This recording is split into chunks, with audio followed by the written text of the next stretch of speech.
सियाल बिरादरी जे Pearson press club पहुची संदसि धीअ जी ज़बरदस्ती निकाह थियण ख़िलाफ़ इhtjaj कयो। इhtjaj कंदड़ नारी जे संदसि वालिद ऐं अमड़ हुसैन बख़्श सियाल ऐं नसीमा सियाल संदन इल्ज़ाम हयो त इमदाद महर पारां निकाह मथां निकाह कयो आहे, जेका संदन ॾाढाई आहे। हुननि वधीक चयो त इमदाद महर मुंहिंजी धीउ सना सियाल खे बग़ैर रज़ामंदी जे ज़बरदस्ती अगवा करे निकाह मथां निकाह कयो आहे। अॻु में ई शादीशुदा मुंहिंजी न्याणी हुई, जंहिंखे वर्गलाए ॿीहर शादी करण लाइ मजबूर कयो वियो, जेका सरासर ज़ुल्म ऐं ज़्यादती आहे।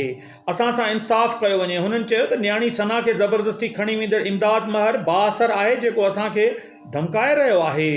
पुलिस ऐं इंतज़ामिया इमदाद महर ख़िलाफ़ का बि कार्रवाई करण लाइ तयारु नाहे। इhtjaj कंदड़ पीरसन ऐं संदसि ज़ाल आला अख़्तियारनि खां मुतालबो कयो त ॼाणायल बाअसर ख़िलाफ़ सख़्त नोटिस वठी मुंहिंजी धीअ खे तहफ़ुज़ फराहम कयो वञे।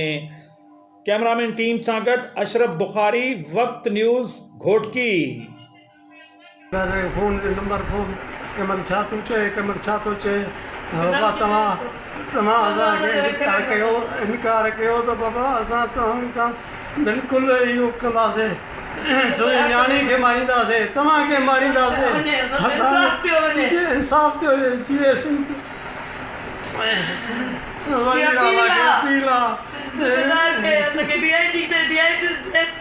अपील आहे।